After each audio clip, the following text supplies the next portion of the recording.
everyone! Welcome to another vlog. Ang tagal-tagal ko ulit nag-vlog, no? Kasi naman, ulan ang ulan. Wala nang tigil yung ulan. Tinatamad ako mag-vlog pag umuulan. And in today's video, ano bang gagawin natin? Against the light ba tayo? Or baliktad yung aking ano? Nandito kasi yung mga i-refresh kong halaman, guys. Yung mga succulents ko na naka-rain or shine. Ang problem ko dyan is madamo. Sobrang damo ng ating mga succulents na naka-rain or shine. Kahapon, nag-start na akong mag-ayos. Tapos, continuation na lang to. Tignan nyo naman. Kinain na yung, yung damo. Simula nung June, July, August, September, October, 4 months. Hindi ko sila pinakialaman. So, yan yung nangyari. Ang daming damo, and i-refresh ko lang sila or tatanggalan ko ng damo, tapos pwedeng lipat natin ng paso sa mas maliit or ibalik natin sa paso. Kasi etong mga to, matatanggal yan, mabubunot yan dahil yung mga yung mga damo malalago na, kumapit na yan sa roots ng ating mga succulents. Kaya ang gagawin ko dito is refresh and then lagay sa labas. Mga used potting mix din yung gagamitin ko. Nakabuka ako. Yan, oh. Ito yung gagamitin natin ulit.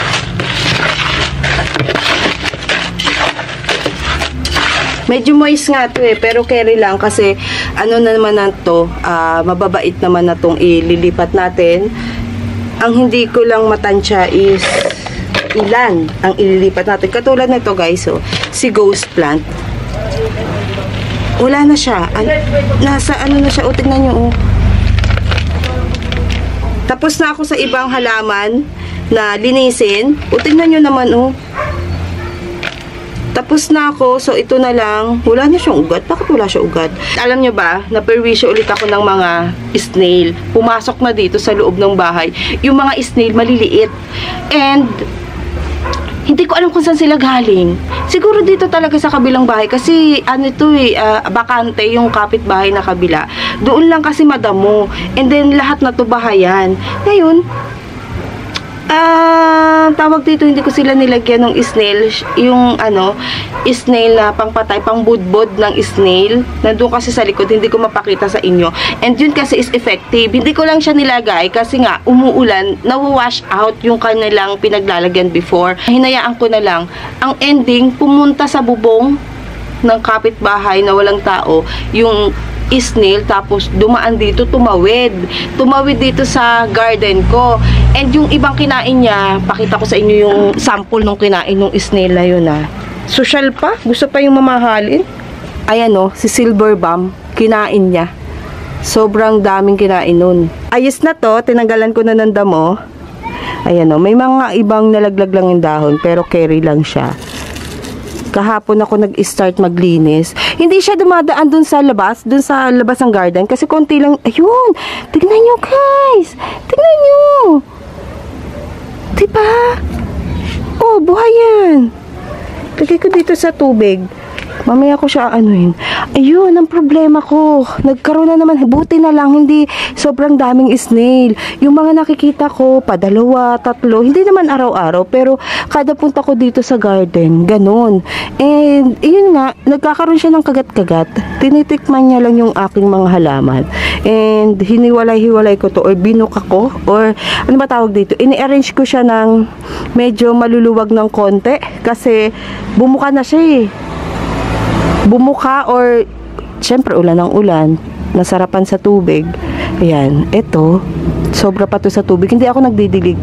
Pero, syempre, umuulan-ulan. Mukhang promising naman ngayon yung weather na ilang araw na dito guys sa amin di umuulan. Yung pina-project ko, ito yan, tinanggal ko dyan kasi nandyan yung mga damo, tumatawid yung snail. Actually, nung naglinis ako sa harapan, may mga anak ng snail, maliliit. Mga ganyan pa lang siya. So, ito, bandang dulo na lang yung hindi ko naaayos. Ito. Plano ko kasi na yung mga propagation ko dito is pagsamasamahin ko ba. Kaya lang, naisip ko na wag na pagsamasamahin katulad nito. Propagation ko ng Purple Delight. Pagsasama-samahin ko siya kasi maliit sa isang pot. Kaya lang, nung nag-ano ko, ayun po, ang dami kong mga propagation dyan, ilalabas ko. At, nung nag-ano ko, nagdamo ba ako, nasa na ba yung mga ano ko, dinamuhan ko. Tingnan nyo, oh, tumaba. Ganito lang siya, oh. Ganito siya, oh. Yan. Ganito lang siya. Tapos, dinamuhan. Ayun. Dinadamuhan ko. And then, nag-stretch na siya after kinabukasan. Ito. Kaya, nagdadalawang isip ako na pagsamasamahin na sila sa isang malaking paso. Kasi, yun nga, nai-stretch na sila. Wait lang ha. Sample ko lang sa inyo to. Kasi, kahapon, sinipag ako at walang ulan-ulan. So, tinanggal ko yung mga damo. Oy, ano yon? Ba't nagagalit? Tapos, ibalik muna natin kasi mamayang gabi ako magre-rearrange. Kamusta naman? 3 o'clock. Pero, dito na natin siya ibalik. Mainit pa din. Yan o. 3 o'clock, mainit pa rin. Tapos, yung mga tinanggalan ko ng damo kahapon, tingnan nyo, oh. Bumuka siya. Tingnan nyo, ang cute ng mga baby. Mga propagation ko lang, bumuka siya, guys. So, ito pa, oh. Tinanggalan ko ng damo. Nagbukahan sila. Ibig sabihin, nasisikipan na sila doon sa mga damo-damo. Ito, oh. Oh. Ida-downsize ko lang sila. At ito, guys, is moist yung kanilang potting mix. Iyaan mo na. Nagmamadali ako, ate. Ayan. Ito, tingnan nyo, oh. Maugot na talaga siya. Ito yung mother, eh. Tanggalin natin to kasi yung ating potting mix din is dinagdagan ko ng additional pumice. Kasi ilalabas ko tong mga inaayos ko na to. Parang hindi siya dito na lang. Ayan. Yan. Itong mga niriripat natin, konti na lang yung parang compost na ginagamit ko sa kanila kasi nagsuswitch ako sa lahat ng mga halaman ko sa vermicast dahil kahit umuulan or kahit na nasa rain or shine yung aking mga succulents na to, nalulusaw yung iba dahil ayaw nila ng garden soil dito sa aking area. At saka yung compost, ayaw din nila. Hindi naman lahat. Hindi ko na kasi sila matatandaan pag hindi ko sila niripat sa pare-parehas na potting mix. Tingnan nyo, na-miss nyo ba yung ating mga succulents, guys? Na-miss ko sila. Ay, sinipag na lang ako mag-ayos ngayon. Dahil nasimulan ko na to kahapon. Tingnan nyo, tanggalin ko yung damo talaga nito. And then, tingnan nyo to si Choco Moonstone. Ang laki sa lagayan niya. Tatanggalin ko siya. Kasi ito is propagation ko to. Yung mother ko nito is nasa labas na. So, nasa na yung aking ano?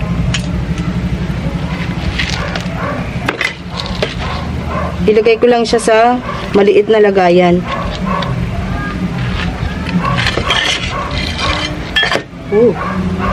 Hindi ko na alam kung nasa ibang propagation ko nito kasi hinayaan ko na lang. And, sad to say, yung mga Myrinae Mendozae ko na nasa labas ng bahay is kinain ng snail. Pero hindi ko siya itinapon kasi tutubo rin ulit yan. Tumutubo na ngayon eh. Kahapon ko lang napansin. Kahapon is October 20. Ngayon is 21. Kasi ito mga nalalaglag na dahon ng Choco Moonstone, madali lang tumubo. Ipatong na lang natin dito. Yung mga propagation ko, guys, na nandun sa pinanggalingan na itong mga to. Nalusaw na.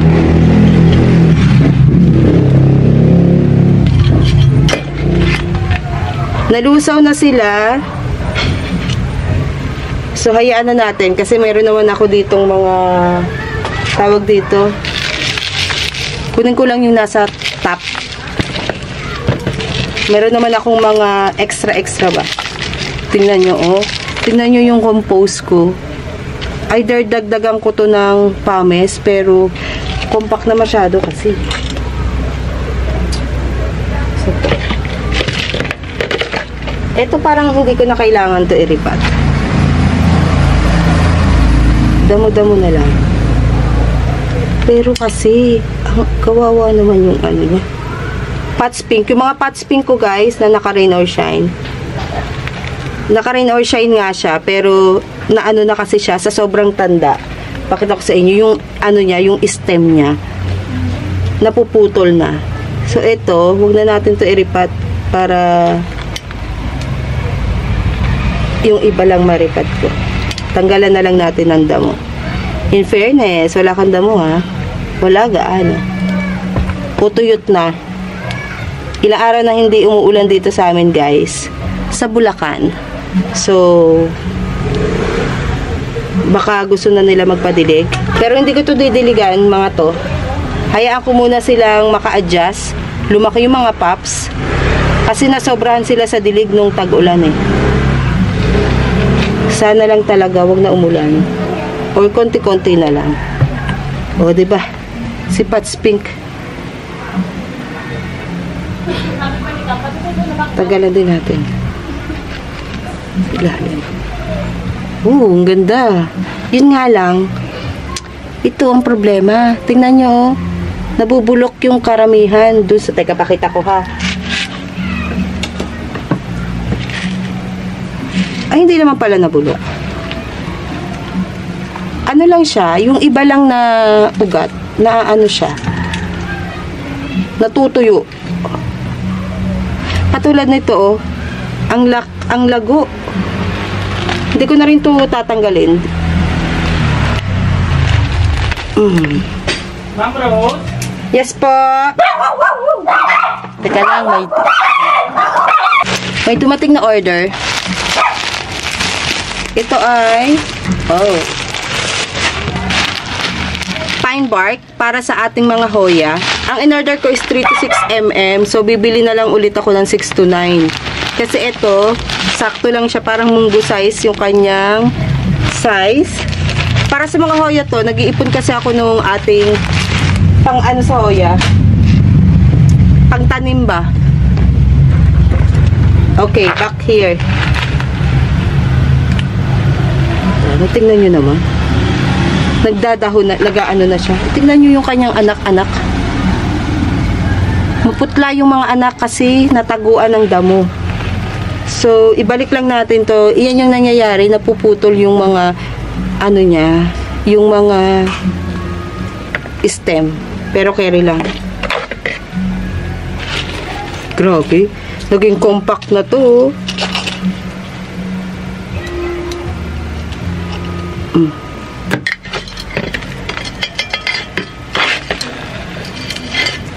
Okay. Gaganda naman ulit yan ngayon. Hindi ko na siya ililipat sa mas malaki dahil ang daming pops na tumutubo. Ito pa yung isa. Mga ano pala itong nakuha ko, Pots Pink.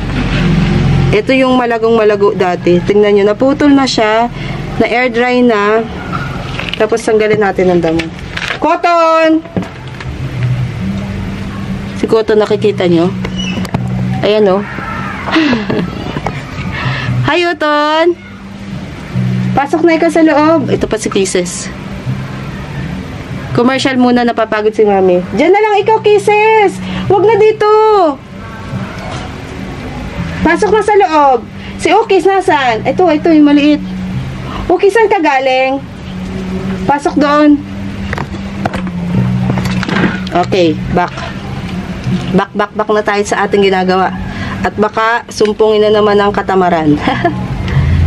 Yung mga naputol, carry lang kasi may mga tumutubo naman silang bago. Tinatamad kasi akong pumunta sa area ng mga succulents ko nung mga nakaraan dahil nga ang damo niya. Tingnan nyo, oh, naputol na.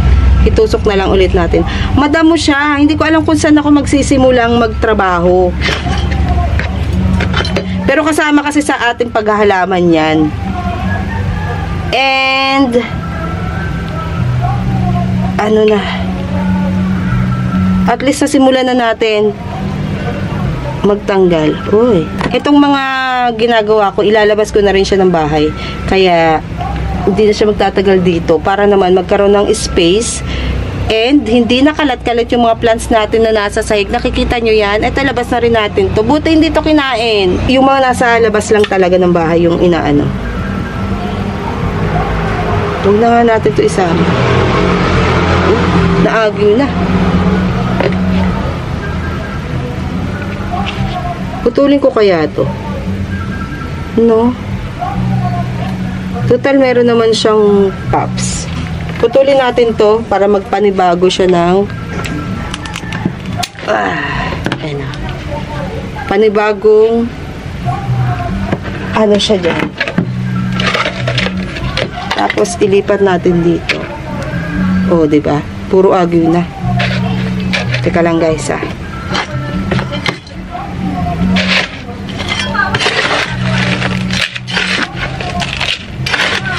Sinama ko lang kayo sa ating paglilipat kasi wala akong kasama dito kung hindi yung aking mga bulinggit na tumatahol. Diba? Bahala na yung pwesto niya dyan. Tutubo din naman yan. Iniupo ko lang siya guys.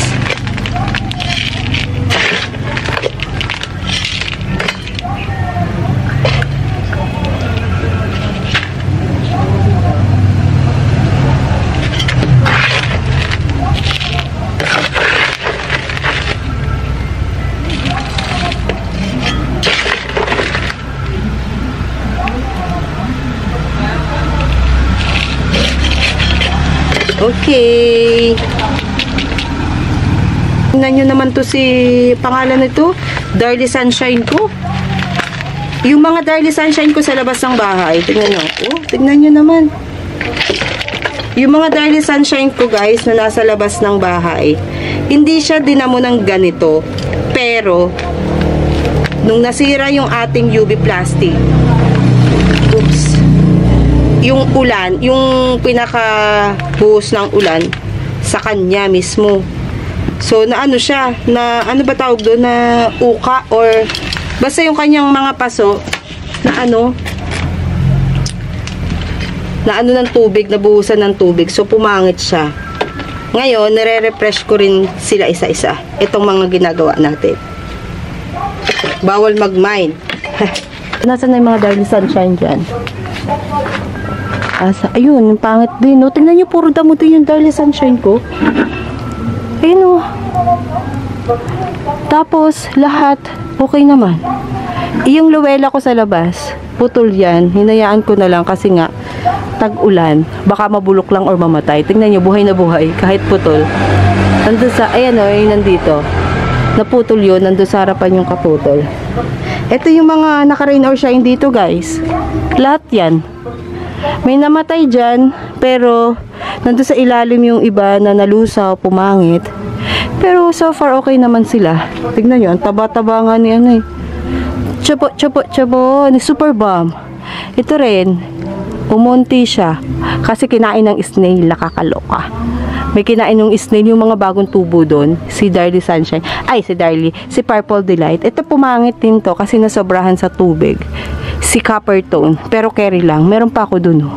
Hindi ko muna binaba. Ang damo eh. Yung iba na matatagal na. Ayan. Kahit ano, umuulan. May dry lips eh, no? Ayan. Ito. Gaganda, no?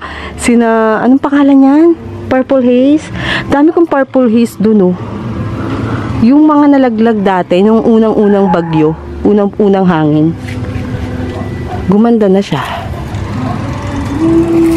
Hindi ko pa pala na ano. Tignan nyo ang pangit na nung aking Harry Watson na bouquet dati. Yan na siya, oh. Yung bouquet dati.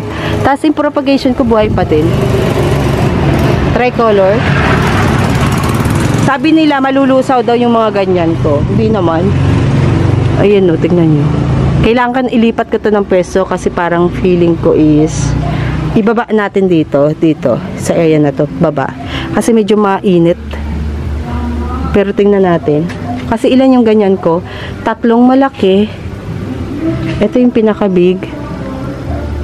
Ay, parang nasobrahan siya sa diligo. Paltan.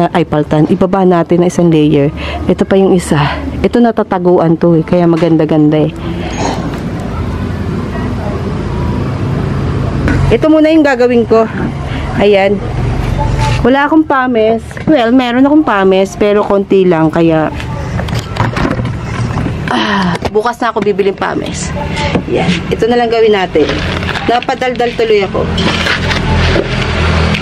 By December, maganda na ulit yan. Dun sa matatagal ng nagsa-succulents or nagtatanim ng succulent, makaka-relate kayo dun sa mga sinasabi ko sa inyo guys na yung tawag dito na pangit sila pag tag-ulan at saka summer. Pero pag bare months na yung wala ng ulan-ulan, gaganda sila. Di ba guys? Relate ba kayo? Papangit, gaganda, ganyan lang yung mga succulent.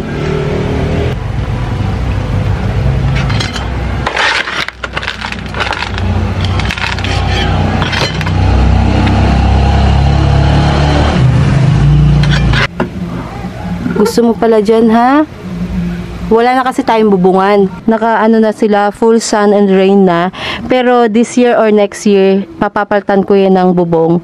Yung matibay na talaga. Tapos yung Pred Ives ko na malaki dito, nasa labas na siya ng bahay. So, palabas ko lang tong ibang to. And then, yun na. Mag-update na lang tayo next time. And marami pa tayong gagawin, mga nire-repat, nire-refresh na mga halaman dahil sa tag-ulan.